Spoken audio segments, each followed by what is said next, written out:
普丁在俄罗斯参加的活动，他出来讲了一句话，他说：“现在这个世界越来越乱啊，我们真的是很忧心。所以呢，俄乌战争的话，越早结束越好，希望越来越快结束。那现在这个问题呢，应该是出现在基辅跟乌克兰那一边啦。他这样讲，所以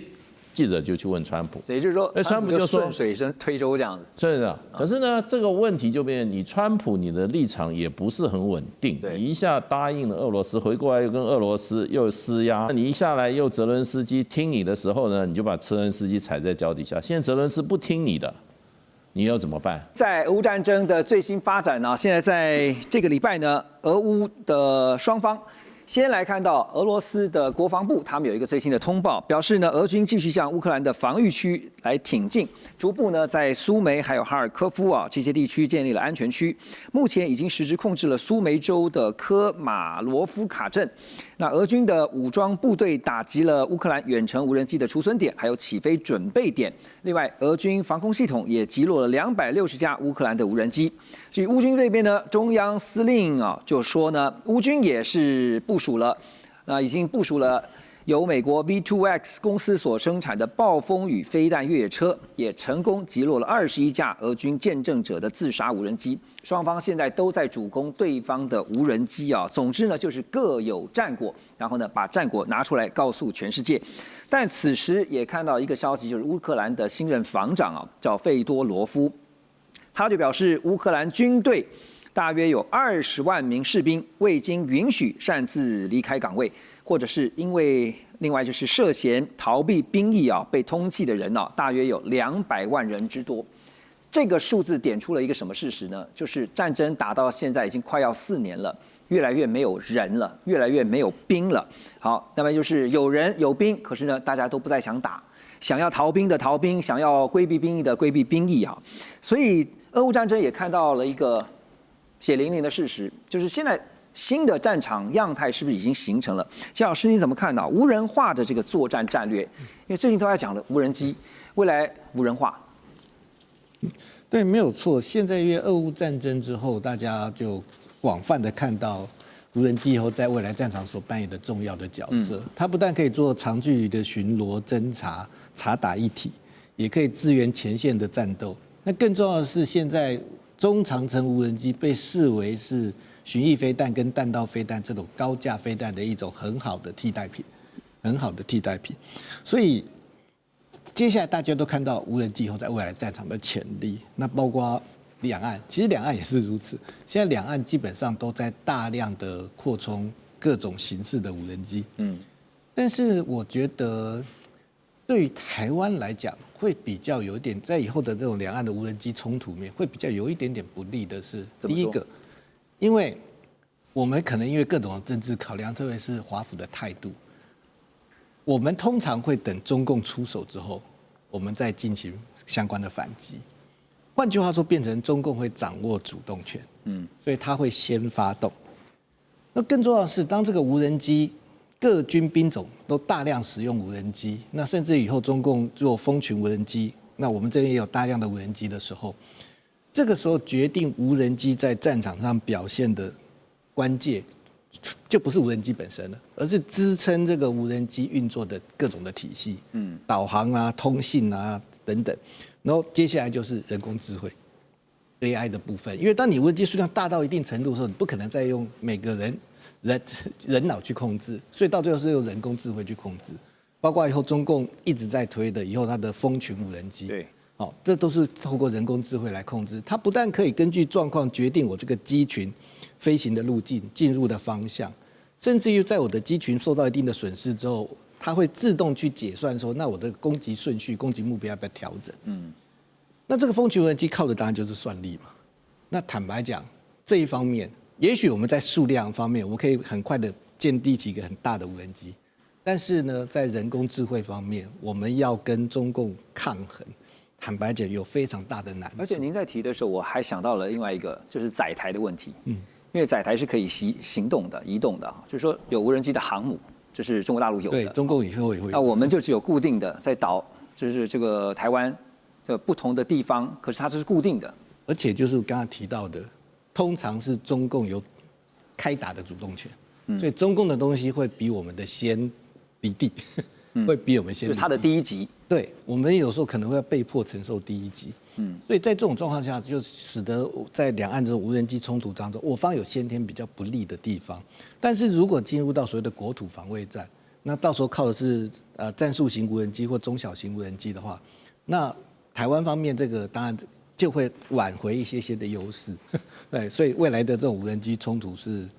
一定会发生，而且状况会变得非常的复杂。确实啊，俄乌战争让全球包括甚至我们身处在台湾，其实看到两岸之间未来可能的一个发展，如果进到了军事冲突，都是有非常多值得借鉴的地方。那提到了俄乌的议题啊，最近美国总统川普他也在接受访问的时候，他也表态了。那么他在白宫接受路透社的资深记者接受他的专访，他点名了乌克兰的总统泽连斯基是俄乌和平协议的一大阻碍。那同时呢，在这次的专访当中，他讲了很多，包括了联准会的主席鲍尔这个司法的争议，还有呢俄乌战争、委内瑞拉、伊朗的局势等等啊。特别提到了俄乌协议的时候呢，他说我们必须让泽伦斯基总统同意。而当提到了普丁，那川普则说呢，他认为普丁已经准备好达成协议，反而是乌克兰还没有准备好达成协议。那所以记者就直接在问他说，那你觉得最大的阻碍呢？他立刻就回答泽连斯基 ，OK， 他就点名了泽连斯基。所以现在回到俄乌，现在都希望，就全球都希望看说什么时候能够进到一个谈判，就是和谈的一个格局啊。可是现在点出了泽连斯基啊，就川普的谈判逻辑来看，来研判的话，大使您觉得，因为要让泽连斯基接受这个条件他会有可能提什么样的条件让泽连斯基愿意进一步的推进和谈这个部分？其实这个和谈美国本来已经占到主导的角色了，他的立场就是完全接受普丁的立场，让泽伦斯基接受，尤其在领土安排上面，那其他都不是重要，还有就是说战后的安全保证，其实领土的部分泽伦斯基一变再变，那么这个有关战后安排这个美国的安全保障部分，事实上已经谈得差不多了。因为最后得出来一个就是说类北约式待遇，由这些欧洲的所谓的志愿者联盟加上美国，用他们跟这个乌克兰的双边的协定来达成类似北约第5条的这样子的协议，这样子的一个保证那换得了这个泽伦斯基，他们说我不加入北约了，事实上就2大难题，一个北约的问题，一个这个就是领土的问题所以事实上本来已经有突破了。可是呢，我觉得就变可能是这个川普认为，泽伦斯基做突破，回过来跟俄罗斯谈，说我已经拿到一半的东西了。另外一个领土的问题，你能没有弹性？就普丁领土是没有弹性的，而且普丁的领土就是说顿巴斯的2个州的土地我要完整的，也就是说顿内刺客现在大概还有20%在乌克兰控制的情况之下，这个和谈下来的话。乌克兰要把那个顿内刺客20%还在他控制的领土要交出来，那普丁给什么？普丁就说好，那我就把我在现在这个哈尔科夫在其他还有这些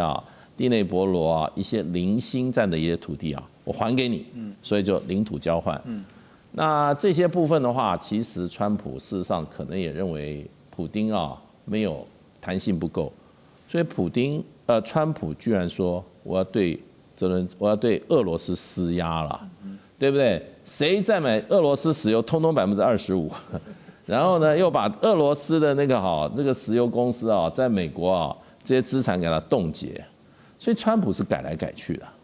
那现在变来变去，现在为什么川普又回到这个问题上来呢？就是因为14号的时候，这个。普丁在俄罗斯参加的活动，他出来讲了一句话，他说：“现在这个世界越来越乱我们真的是很忧心。”不过谈到俄乌战争了，所以呢，俄乌战争的话，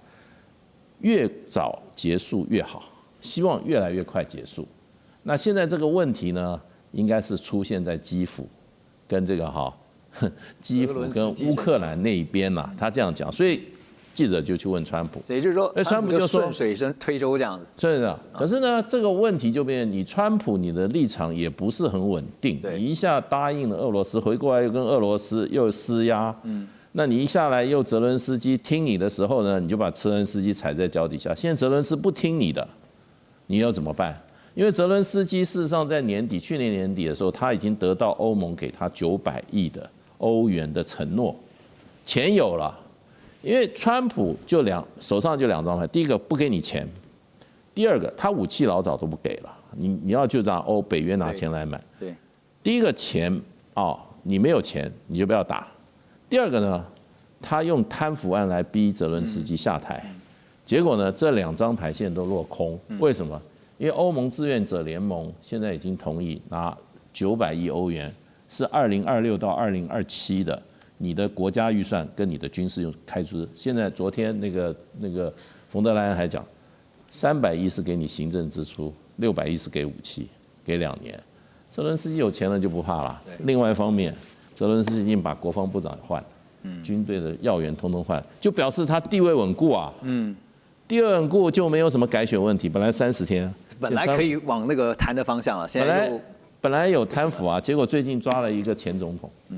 把所有的转到那个女士身上去了。泽伦斯基也不是省油的灯啊，所以川普抓不住他了，所以再警告一下，所以这边骂街都是泽伦斯基。所以你可以看到，川普其实就是2个比较一下，普丁跟泽伦斯基，当然是泽伦斯基比较好踩在脚底下嘛，对啊。那普丁的话，当然很难。乌战场这个礼拜又有最新的进度啊，现在这场战争还没有停火，也还没有看到什么停火协议的迹象，但是下一场的战场会不会已经悄然的打开了？欧洲领导人跟美国特使在6号宣布，他们已经针对乌克兰战后安全保障达成了一致的协议啊，认为欧洲将要组建一支多国部队，一旦俄乌达成停火之后，就会直接驻军在乌克兰，而美国呢将会只负责提供情报还有后勤的支援。表面上是包装成部队维和，但是俄罗斯也看穿了这一点啊，在第一时间就定调说这是战争轴心的延伸。外交部这俄罗斯外交部更警告说，任何进驻乌克兰的外国部队都会变成俄军的合法军事目标。现在在谈判桌上还有2个问题亟待解决，可是无解。一个是扎波罗热的核电厂的归属权，另外一个是乌东领土要不要割让的问题。现在呢，也看到了美国共和党的参议员在这个时候放话说，川普已经同意制裁俄罗斯石油，针对买俄罗斯石油的国家，最高要课500%的关税。所以刚刚提到了，不是500关税，当然就是讲了，我们都常知道说他极限施压，讲非常狠的话。可是回到最现实的，刚刚讲关键的2个问题啊，电厂还有包括领土的问题。Russ， 你觉得这个现在欧洲他们想出了一招，就是呢，我用一个维和部队，我进驻到乌克兰，但是俄罗斯已经告诉你了，这就是等同于变成我的合法军事目标，怎么办？这个都是一个谈判的过程跟交换乌克兰早说他们有这个，如果停火，那停火是包含部分的国土会割让给俄罗斯。但是乌克兰也有他们一些立场，包含欧洲军事部队进入乌克兰，所以这方面我觉得俄罗斯早晚还是会让步了，但是他们也会开一些条件，比如说规模多大、多少人数，或他们可以住乌克兰哪里。乌克兰的东部、中部，甚至西部。那如果是西部的话，那就远离乌东那边嘛，就不是到乌东。对，所以这个我还是觉得有谈判的空间，而且我觉得这个空间是相当的大。你刚刚的意思说，未来有可能是有驻军进到乌克兰，但是呢，不会是在乌东。是有可能是这种方式了，所以俄罗斯这方面还是会让步，但是俄罗斯也有他的要求，不管是给我多少乌克兰的领土，或是制裁要解除战犯，不要追他们等等，所以这都是一个交换。但是说实在，目前如果我们看整个 picture 的话，好像最后俄罗斯得到的东西还是比乌克兰多很多。说实在，尤其是如果这么多领土是给俄罗斯，那另外解除会制裁，制裁会解除的话，那俄罗斯就算一个大的赢家。那有关这个美国的这个国会草案，那为什么川普在这个时候同意？或许他认为，这个会向俄罗斯带来一点压力，赶快把这个谈判谈好。那另外是或许是川普认为，没关系，因为这个谈判的过程其实是差不多好。对，那如果真的达成协议的话，乌克兰、俄罗斯、美国、欧洲国家等等，那制裁就会解除了。所以即使这个法案通过的话，也不用实行。所以川普这个时候去年他都反对，但是他或许觉得现在通过，即使我签署，其实没有什么大的意义。而且就算讲难听一点，如果真的祭出了500%的制裁，一下子祭出，你也不知道他祭出，也许几天他又收回来，也有可能嘛，哈。但是现在欧洲要谈维和的同时，战场上有一个更危险的讯号，我们带大家看到，乌克兰指控说，俄军疑似从战略核基地发射可以携带核弹头的中程飞弹，就是我们之前也曾经讨论过的真果树这个导弹。而北韩呢，输往俄罗斯的闪电4反坦克导弹也正式要在今年进入量产。俄军现在动用真果树战略导弹，北韩的导弹又准备进入量产啊，这代表什么样的讯号？先请教聂老师。好，我们时间算一算啊，2022年2月24号吧。对。到现在多久了？4年了，快4年了。还有45。对，还有45。好久了。那到底是俄国打仗好玩吗？他想一直拖吗？当然不是嘛。他当然也希望在他可能拿到他的目的之下，尽量不要打得太惨烈。但是他还没拿到之下，那现在他觉得应该要越快越好了啦。所以我觉得这个讯息非常清楚。我觉得他就是要快点得到他要的，因为他其实也差不多啦。前一阵不是谈和平协议吗？川普跟他通了电话，对不对？要跟乌克兰谈之前，先跟普京打个电话，28条，结果对这个泽连斯基很不利嘛。欧洲帮他讲话，搞出了20条，到现在还是没有成功，怪了啊，对不对？所以就是俄国没有拿到他要的啊，这个领土的这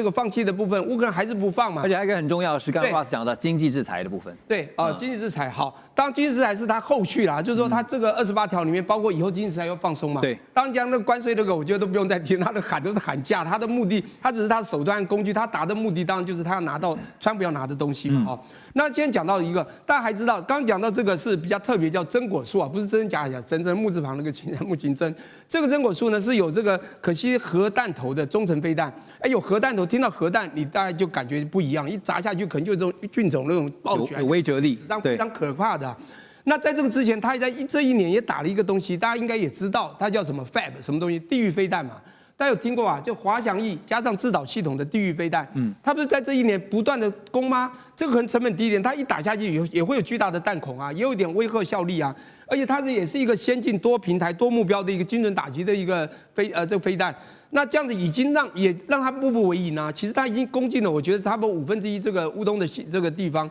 可重点呢，你会发觉，当乌克兰从好听讲，他还是有他很强的意志力啦。但单靠乌国一个国家是不够的，他背后早期有美国嘛，美国还是有武器会输入嘛，当然会打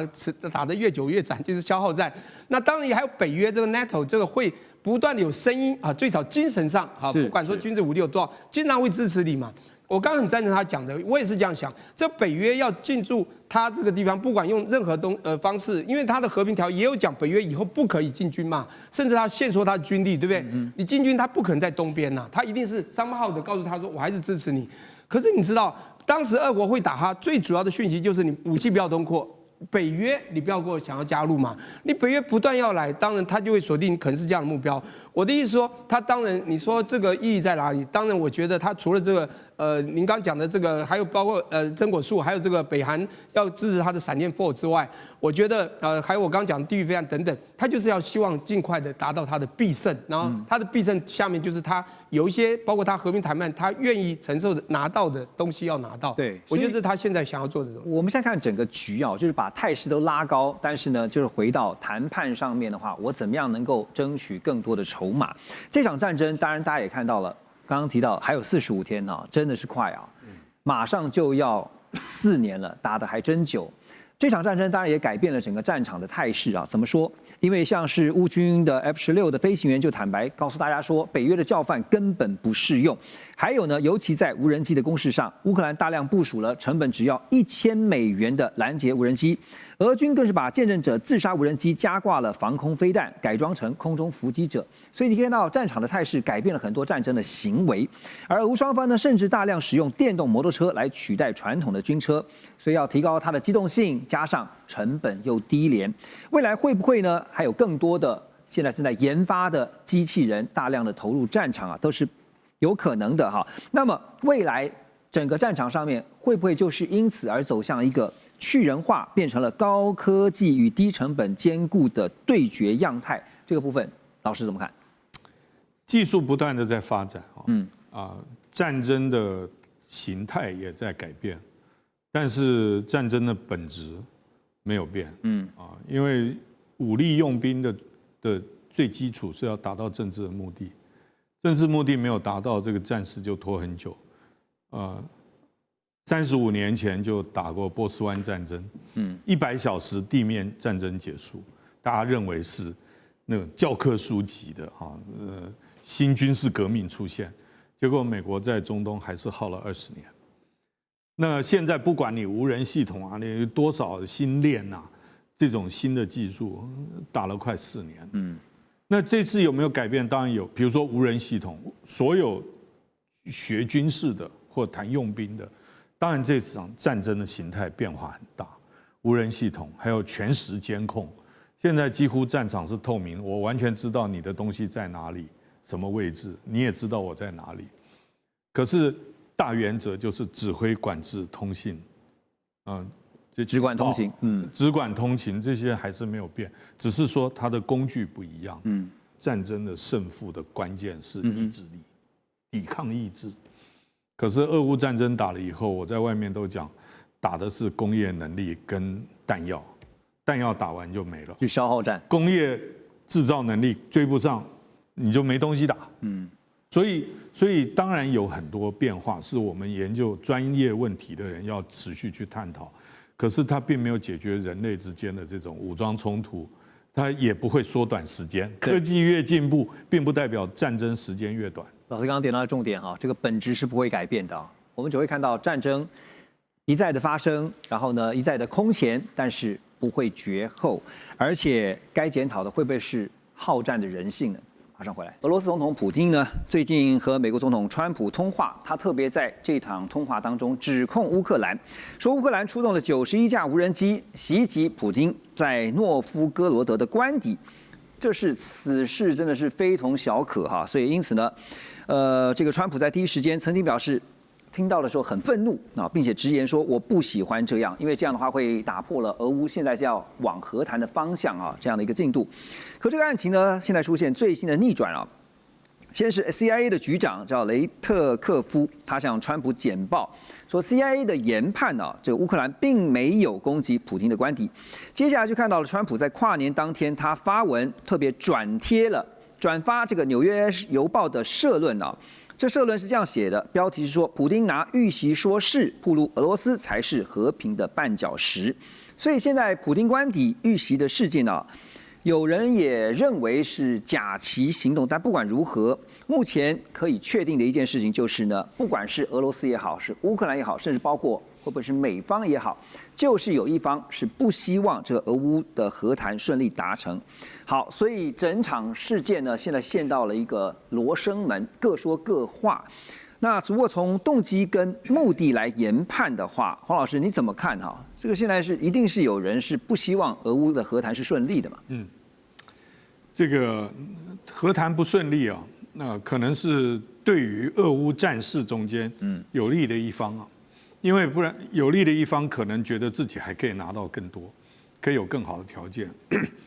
各位观众朋友，再过50天俄乌战争就打了4年了。目前看不出有可以很快可以解决的方案，因为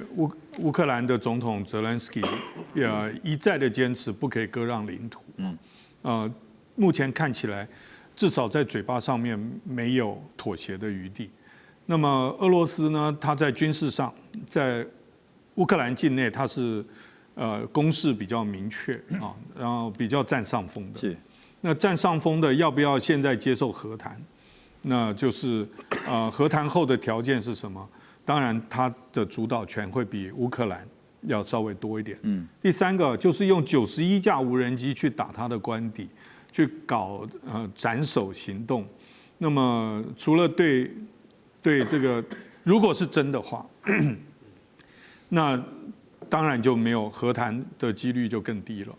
那么是不是普京自导自演的一个假旗行动？就所有的逻辑正常理性的来讲，乌克兰没有发动或者用91架无人机去攻击这个普京的必要性。那么因为打完了以后，如果真的成功，如果真的是如此的话，那也未必能够改善俄乌战争的整个局面。对，这是我们如果用消序法来看的话，就是美、乌、俄3个国家哈。特别您刚刚点到，如果从一个和谈如果不顺，对哪一方最有利的这个角度来看，对，因对不对为其实川普确实在俄乌战争上面花的精神是比其他的国际事务要多，他希望赶快促成。对，那么而且他的这个谈判首席代表外加他的女婿，有没有等于是风尘仆仆到处去做？所以也看不出来美国在从中破坏导演的这件事情。所以正常逻辑来看的话，那个假旗行动或者是俄罗斯自导自演的几率比较高，想要去创造一个更僵持的一个环境啊，包括国内对普京的支持，包括这个普京拒绝和平谈判的更多的理由。对，而且其实普丁在之前的外电报道也说，他已经对泽伦斯基下达了追杀令哈，就算将来和谈成了，他也说我追杀到天涯海角。那泽伦斯基听了，你如果是泽伦斯基的话，你一定想说，哇，我躲到哪里可能都会被俄罗斯的这个特务人员给干掉哈。好，那拉回到俄乌的战场上，现在的战场态势确实也是俄方非常的有利哈。乌克兰的官员在1月2号就指出呢，由于俄罗斯军队持续的推进，所以乌克兰呢已经下令将扎波罗热还有第聂伯罗前线地区总共有3000名的儿童和他们的父母来撤离这个地方。美国智库战争研究所就分析，认为俄军在2025年全力夺取顿内茨克州剩下来的部分，以及呢在苏梅州、哈尔科夫州北部建立的缓冲区作为首要的任务。可是到2025结束前都没有办法完全的实现这些目标。所以那当然接下来会不会就是2026继续的往这个战略目标来推进？整个2026的战场上的趋势，刚刚黄老师也特别提到了，再过50天左右，这个2月26就是要满4周年了哈。这个仗打得太久了，你又怎么看？从2月26号就是4年前了哈，这个开始打的时候，其实俄军的做法到现在其实一直都一样啊。其实他们就是南线跟北线，也就是说所谓的以这个以顿内茨克苏梅这个地方算北部嘛，还有哈尔科夫这第3大城为目标的北部战线，跟南部战线就是扎波罗热第聂伯罗这一个地带。那现在其实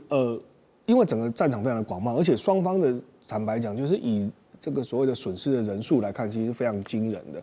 那我们也看到很多的消息都在讲说，不管是乌俄双方都在采取新的征兵的作为，也就是他们人力其实已经无法去真正的控制住2个战线的可能性。所以在很多整个作战的过程当中，你会看到它南北不断的去转换重点的原因，也是因为他们想要找到突破口，想要造成这个所谓的大范围的控制，这几乎是不可能的现象。也就是2个国家来讲都是一样面临一样的问题。所以当我们在讲乌俄谈判的时候，有没有一个关键就是乌克兰它其实要退让出它无法控制的领土，其实大部分谈的就是在这个所谓的乌东2省的部分哈，其实应该会这个关键就是乌克兰很难全身而退，说我不割让任何的土地。真正的关键就在于，即便短期的情况之下，乌克兰可以把这边的占领的这个所谓的俄军给驱逐，可是它是没有能力长期稳定的控制，因为整个2国接壤的这个战线实在太广袤了哈，它只要像譬如说我们刚刚谈到的这个所谓的在另外一边这所谓的扎波罗热跟第聂伯罗这边的前线地区还要撤离的原因，是因为我今天的部队守住了北边，我南边就出现空防了，我南边的这个地方就是部队就不够去守护这个我们一般的那个民众的城镇了。所以其实我觉得这个是我都说它是一个很痛苦的过程，就是你乌克兰总是要确认就是我的实力。我还是不要说实力，就是说在军事上，他当然得到了很多这么重大成果。我认为以乌克兰这么小的国家，它相较于这个俄罗斯是一个小的国家，军事小国，它能够达到这样子，我认为已经是了不起的成就。很多人说他这是一个很悲惨的情况，对，的确战争都不是一个好事，但是他能够坚持至今，他要结束战争，他就去痛下决心，就是我真的如果控制不了的范围，我无法给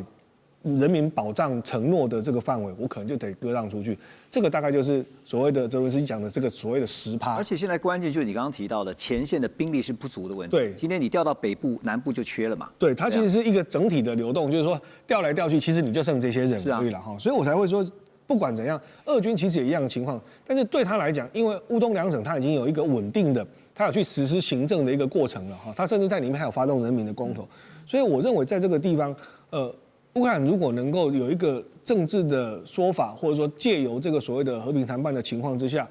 把这个所谓的控制范围，好跟俄罗斯有一个确定的这个结论出来之后，我觉得这个大概是现在真正能所谓走完这个最后90%的这个10%，行白路半90%，这10%去把它确定下来之后，我认为对这个战事结束会比较有一个明确的答案。而且我们常常讲说，军事跟外交2个方面来看的话，在军事上面其实对乌方现在是极其不利啊，所以才会赶快的撤离。外交上面也是啊，这个美国提出了15年的安全保证，但是15年的细节到底是什么？本来原先这个乌克兰希望能够争取30到50年，但是就是谈不到嘛，就没有筹码嘛。那现在也看到了啊，俄罗斯的威胁呢，其实不只是乌克兰啊。来，我们给大家看这个图啊，这张让大家知道一下俄罗斯它周边的国家，因为特别要点到的是波罗的海的3个国家，还有包括波兰啊。我们可以看到相关的位置哈，因为呢，波兰的国防部次长哈，他最近就表示，好说这个要斥资20亿欧元在东部建构一套全新的反无人机的防御系统啊，预计在24个月之内要完工。好，先来看他们的相关位置，因为俄罗斯在这边，你可以看到接壤的地方哈，乌克兰在这边，俄罗斯哈这个地方是俄罗斯的飞地哈。为什么大家会提到飞地加里宁格勒？因为现在包括了波罗的海的3个国家，也是立陶宛、拉脱维亚跟爱沙尼亚，这3个国家都非常的担心俄罗斯的威胁哈。因为不只是俄罗斯啊，你看南边立陶宛还要担心的是白俄罗斯，波兰也是，波兰呢因为邻近非常的近，所以它当然的威胁感就比起西欧的像德国啦，甚至包括英国啦、法国啦，当然威胁感就更重哈。好，那所以呢，讲到了。除了反无人机这个防御工事以外呢，波兰现在也在跟，就是跟刚刚白俄罗斯，啊，还有呢俄罗斯的飞地加里宁格勒啊这些接壤的边境哈，就在这个地方，这些地方，来建立一个什么呢？要修筑代号叫做“东方之盾”的实体防御工事。那像在刚刚提到的3小国哈，就是波罗的海的立陶宛、爱沙尼亚、拉脱维亚啊，他们也在积极建立这个167啊国际干道波罗的海之路。这条路呢是从波兰经由直通波罗的海3国，同时临近这个苏瓦乌基走廊，被北约认为是可能在这个冲突当中啊，就是未来的冲突可能会变成关键瓶颈的战略地带。胡老师，我请教哈，因为现在大家在想的是。俄罗斯也许有能力，可是俄罗斯的动机在哪里啊？我要特别问的就是，普丁会决定真的要对北约东翼，就是刚刚提到的，他真正会下手的主要考量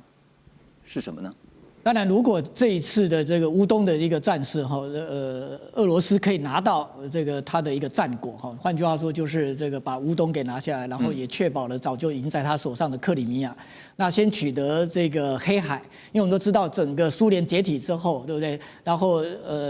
这俄罗斯基本上它等于这个它的海权都被断掉了，因为它有2个地方，一个是刚刚我们讲的这个黑海，另外一个就是波罗的海哈。那当然，它黑海就透过这一场的乌东战事，它已经取得了这个黑海的一个控制权。换句话说，它可以重出黑海。这以前是这个苏联的这个海军的一个重镇嘛，都摆在这边嘛。那当然另外一个当然就是波罗的海3小国。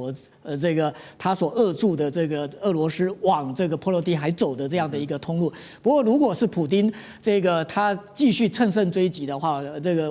个他可能会犯了这个就是说在外交上面的这样的一个错误了。那这个就是说会坐实了整个这个就是说现在整个北约所指控他的这样的一个这个就是说如果你这个在整个乌东地区这个国际社会看这个整个俄罗斯的这样的一个侵略，你们用的是绥靖政策。策，那只不过是 encourage 他这个继续的在欧洲去做这个扩张。那我想这个对普丁来讲的话哈，他经过这4年的一个损耗哈，他虽然拿下了这个他战场上面的成果，如果从现在的这样的一个军事的攻势来看的话，我认为这乌克兰这个要反攻整个乌东地区是有困难，因为他的这个除了南北战线这个他没办法首尾兼顾之外，还有一个他后勤几乎都被截断了。没错。那所以这个就是说，他现在基本上他只不过是怎么样这个去创造自己一个比较好的一个和谈条件，还有一个泽伦斯基如何的在这场战事结束之后，对不对？他能够有个这个栖身之处啊，因为他如果真的在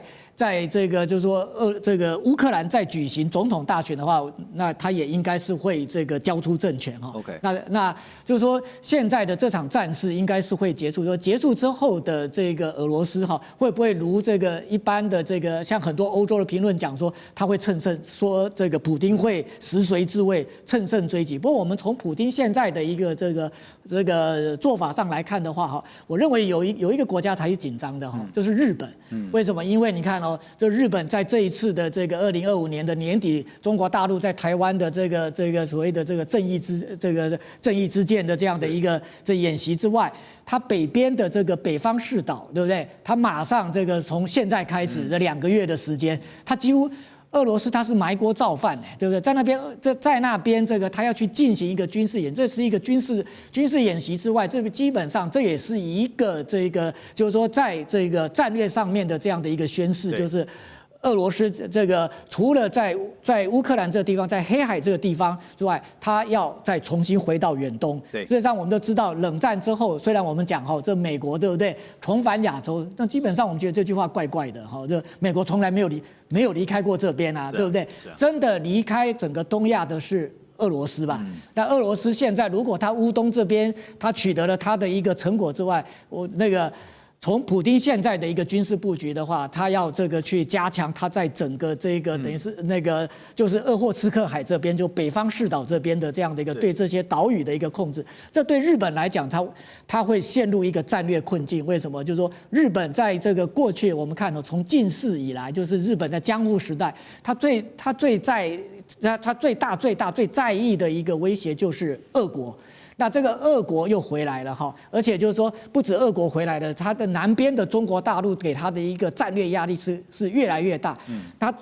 在日本历史上，在近代的日本历史里面，它从来没有遇过的首尾两端同时受敌，而且这2个敌是很大的国家，而且都是核武大国哈。对，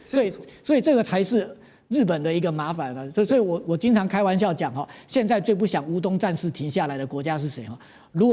如果从这个角度来看的话哈，高市早苗他才不希望你乌东战事停下来，你最好把俄国困在你乌东。所以如果我们从俄罗斯的角度去思考的话，其实现在对于欧洲这边的压力的话，是希望透过军事上的威胁去创造自己在外交上谈判的空间。川普要见泽伦斯基了，大家也在想说，乌俄战争会不会走到尽头了，马上要进行和谈了呢？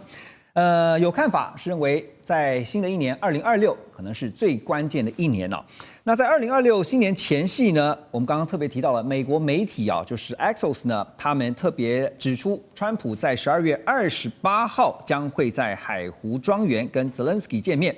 泽伦斯基呢本人也预告说，最近就会跟川普见面。可在见面前夕也听到川普最新的放话，他说，在他批准任何计划之前，泽伦斯基什么都没有。而在川泽会之前，又看到了俄罗斯对于乌克兰的首都基辅进行了一连串的大规模空袭。好，这次的川泽会，泽伦斯基呢会带来什么呢？既不是胜利蓝图，也不是什么大幅的妥协方案，而是一份呢被砍到只剩下20点的和平方案。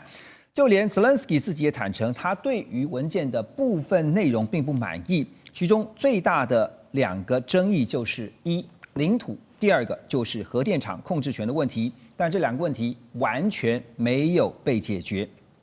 聂老师，周末登场的川泽会因为我们大家很多的印象就是 You have no cards。OK， 那这次感觉上虽然还没有见面，礼拜六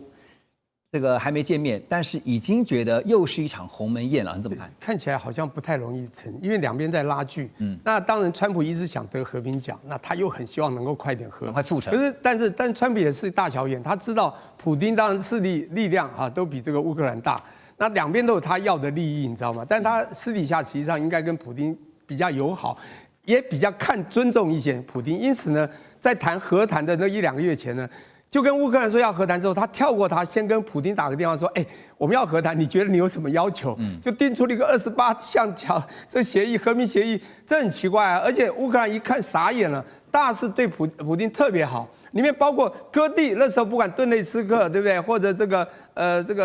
另外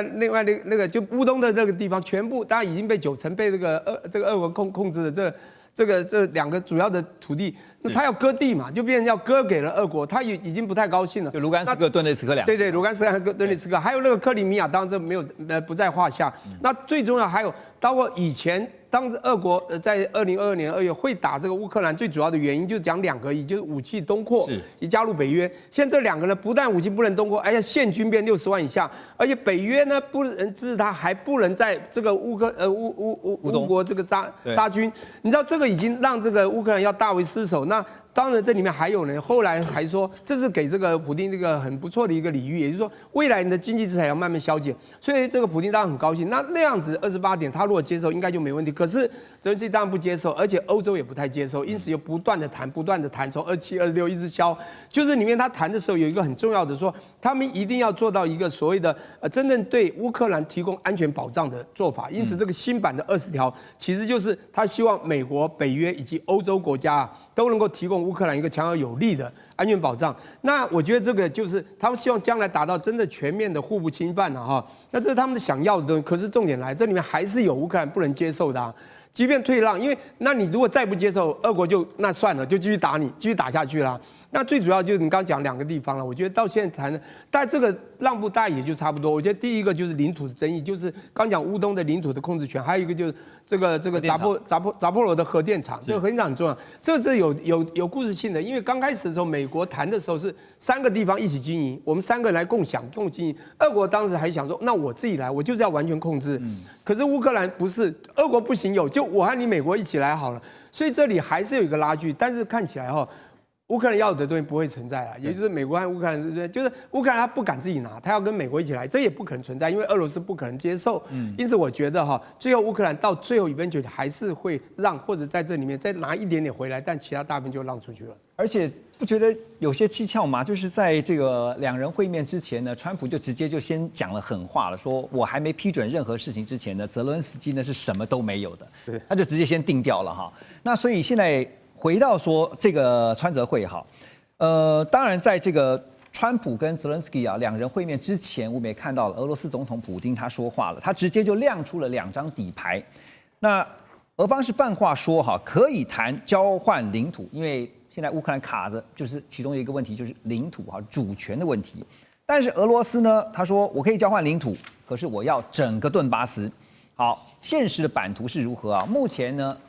克里米亚100%是被俄罗斯控制的，顿巴斯有90%是在俄罗斯的控制下，扎波罗热、赫尔松现在有75%，那哈尔科夫、苏梅、尼古拉耶夫、第内伯州是局部有被俄罗斯的这个军队掌控的。好，更关键的是第2张牌，也就是刚刚我们提到的扎波罗热的核电厂啊，普丁直接就点出美俄双方正在谈如何在未来共同管理这个核电厂。好，未来的电力呢将会用来加密货币，拿来挖矿的。这句话呢，外界一听就觉得这根本就是跟对川普所讲的完全是投其所好。所以先讲主权的部分，大使觉得这个普丁丢出说领土可以交换，意思就是说乌克兰现在卡在说，我现在被你占领的我的主权的领土，我是不会让的。可是呢，普丁是意思说没关系啊，我跟你拿我有主权的领土，跟你有主权领土换，是这个意思吗？是说我现在占有的乌克兰的其他的领土来换我还没有占有的。哇，全部都是乌克兰的。俄罗斯没有失掉任何一块领土。因为现在这个整个1000多公里的这个边界线上那顿巴斯是俄罗斯打下90% 10%就是在顿内茨克，那还有一部分红军城啊，然后往它的西北啊那一部分还是在乌克兰的这个控制之下。是。那川普这个普丁啊，他要完整的顿内茨克的行政疆界，也就是说这个疆域原来的行政疆划哪，我也完全要，一寸土地不能少。那现在还有10%还掌握在乌克兰，你就要交出来。那本来是要无条件交出来，现在说好啊，那就交换吧。交换用什么交换呢？就是俄罗斯零零星星还在这个哈尔科夫附近、苏梅拿那边去交换，还在尼古拉耶夫、第聂伯河州，它还有一些零星的土地，他说这些我都还给你了，我们就划零的还给你，整的我要了。但顿巴斯就我全拿了。那其他赫尔松、扎波罗热州的各占75%，因为有4个州嘛，对不对？一个顿巴斯有顿内茨克跟这个卢甘斯克2个，对，现在还差10%，对，那个10你要交出来。另外还有就是说，赫尔松跟扎波罗热的话没意见，我现在就15%，因为它基本上它用这个第聂伯河做一个天然疆界啊。那其他我在第聂伯河以西的还有一些土地，还有就是在这些哈尔科夫这些地方州、苏梅州还有一些土地我零星占的，我就还给你好了。所以是用已占领的乌克兰土地交换那个还没有占领的顿巴斯10%。而且你不觉得普丁其实是很会谈判的？他还知道川普要什么，他直接就知道川普要用他的核电，要用这个电力来挖矿。其实是这样其实川普上台以后，跟俄罗斯的关系正常化是快速在进行的。是，所以他们现在是有2组人在谈2组谈判，一组是谈什么？一组谈俄乌战争，一组谈什么？一组谈美俄关系正常化，这2条路线一起走的，没有说这个是分开来的。我们正常化，我们怎么走？然后这个俄乌战争怎么停？这么走。所以2个是互相加强，可是各走各的。那这些就变成就是说扎波罗热电厂这个共同管理，这个就是横跨2边，一个俄乌战争这个问题怎么样？另外美俄怎么合作，关系怎么正常化？其实谈得很快，然后甚至电力用加密货币这个来挖矿，这个部分我认为都在美俄关系正常化这个谈判管道上进行。还有就变成就是说，俄乌战争结束后，美国怎么样把它对俄罗斯现在的各种制裁，把它怎么样逐步的给它取消，美俄关系如何正常化？所以泽伦斯基现在唯一的靠山就是欧洲，因为欧洲准备拿大概差不多1000多亿吧，1000多亿的欧元吧，未来2年给他嘛，那就突然硬起来了。那可是我认为啦，对俄罗斯来讲，领土问题是关键，领土问题基本上不照我俄罗斯的意见的话，这战争不会停。而这样听起来，其实就算泽伦斯基拿着欧洲的支持，这一次跟川普去谈，也说服不了川普啊。川普就是玩他而已啦。你时间到了就丢一个28条，对不对？那再跟你周旋一下，慢慢现在你不退了吗？你不加入北约了吗？安全保障由我们私底下谈吗？那还有就变成本来这个领土的问题，事实上泽伦斯基已经比较软了。是。可是呢，现在欧洲进来搅局，那就变成说我们要替欧洲再继续站下去吧。可是美国川普还有一张王牌3个月后改选我随时拿这个改选的问题来给你施点压。泽伦斯基你就是拖嘛。那对于普丁来讲的话，反正战局现在是我采取主动。对。那谈判桌上如果进展不顺，我就打。如果打得顺的话，我就不跟你谈。大使讲到这个战局就是反正就战下去嘛。那你现在看到战争的这个战场上实际的现况是如何孝伟兄，战果现在真的是因为乌军方面已经证实他们撤出了这个西维尔斯克这个地方，但这个地方不只是一座小城而已它是乌东堡垒带的关键节点更是通往北顿内茨克城市群的门户。另外一条战线也浮现出来就是俄军针对敖德萨进行了系统性的轰炸，他们锁定了港口、还有电力设施、海运设施。泽连斯基也警告说，俄罗斯这么做呢，就是要阻止乌克兰获取海上物流的通道，我把你海路给截断，好看你怎么办。那这样的话，他是希望把乌克兰变得以后一个内陆国家，就是。普丁绝对有这样的希望跟想法，但是实力上，我觉得以目前来说是做不到的。但是他为什么要对奥德萨进行攻击呢？因为其实奥德萨现在变成是用来这个骚扰俄罗斯在黑海方面行动的一个非常重要根据地。也就是乌军他会利用奥德萨的港副设施，派出各种的这样一个无人艇、攻击艇等等，或甚至于有限的这样一个这个有人的这个舰艇去干嘛呢？去突袭俄罗斯现在还存在的黑海舰队。其二是这个我们看到这个俄罗斯跟乌克兰这个发生军事冲突到现在，其实俄罗斯还一直利用黑海上的这个油轮在对外进行这个石油贸易，它呢就是攻击这个俄罗斯的这个海上油轮称为这个影子舰队其二，也就是俄罗斯已经对乌克兰这种骚扰性的攻击其实已经有点不耐了，所以他就对奥德萨就是说，因为你今天奥德萨就是要发动这些海上攻势的一个最主要的基地嘛，那我就要打蛇打3寸，我就要打你这个基地，但实际上你说今天你要从这个克里米亚跨出去，要能够攻下这个奥德萨我觉得以目前俄罗斯的这个地面部队或俄罗斯的这个军力是根本不可能做到的事情。的确，他现在在这个俄罗斯的这个乌克兰的这个东部逐渐已经其实已经掌握到这个战场优势以及这个战场主动，等于说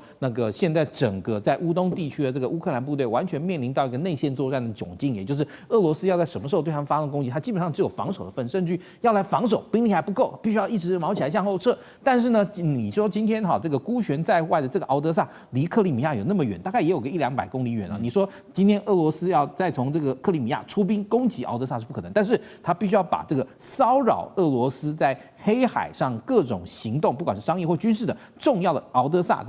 军事的这个目的，他把它处理掉。